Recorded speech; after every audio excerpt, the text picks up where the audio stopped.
Assalamualaikum warahmatullahi wabarakatuh.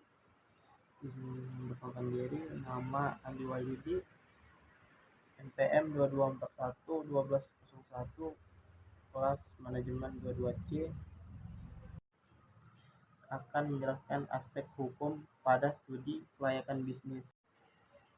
Aspek hukum pada studi kelayakan bisnis yaitu organisasi yang diperlukan oleh para pelaku bisnis sebagai wadah pelaksanaan aktivitas bisnis.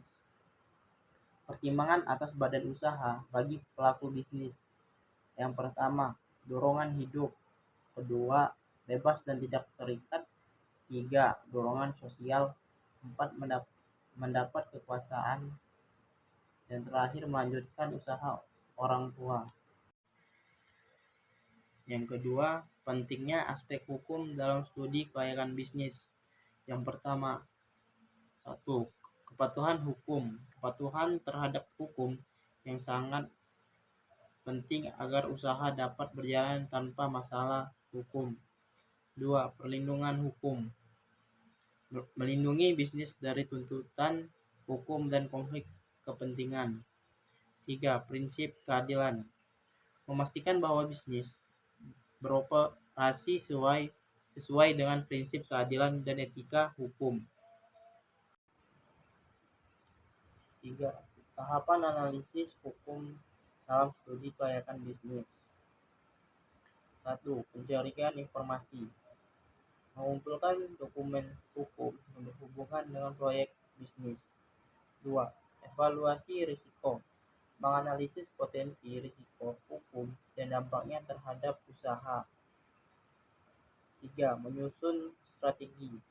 Membangun strategi hukum untuk memitigasi risiko yang teridentifikasi.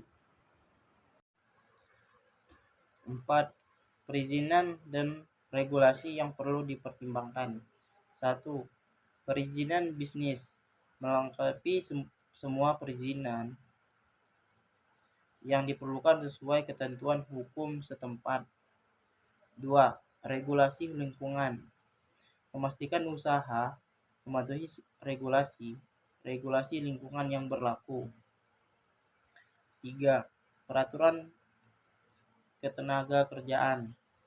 Mematuhi regulasi ketenagakerjaan dalam merekrut dan memperkerjakan tenaga kerja. 5. Implikasi hukum terhadap operasional bisnis.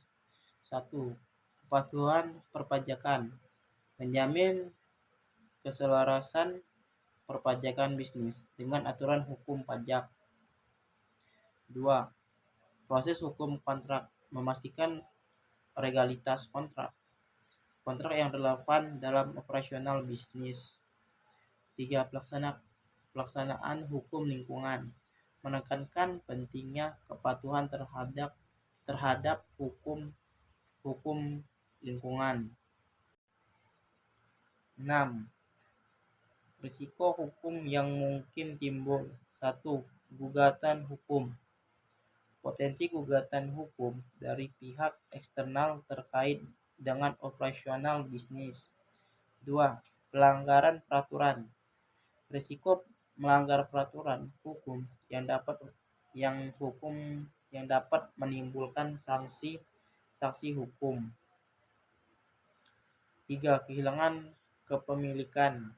Ancaman sengketa hukum yang mengarah pada kehilangan hak dan kepemilikan bisnis. 7. Strategi mitigasi risiko hukum. Asuransi bisnis. Melindungi bisnis dari dampak keuangan, gugatan hukum atau risiko operasional lainnya. Konsultasi hukum. Mendapatkan saran dan masukan dari ahli hukum terkait strategi mitigasi risiko. Perjanjian kerjasama. Mengatur perjanjian kerjasama bisnis untuk meminimalkan risiko hukum.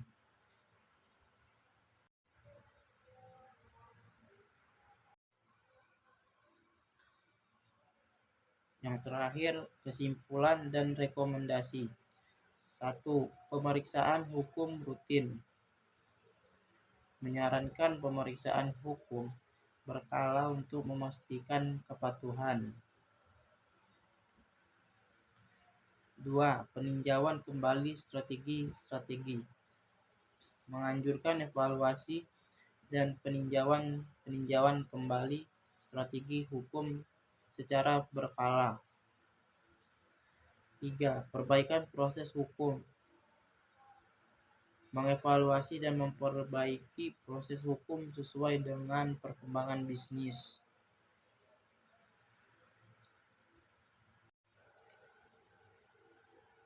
Cukup sekian review dari saya tentang materi aspek hukum.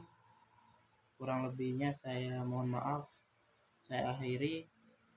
Assalamualaikum warahmatullahi wabarakatuh.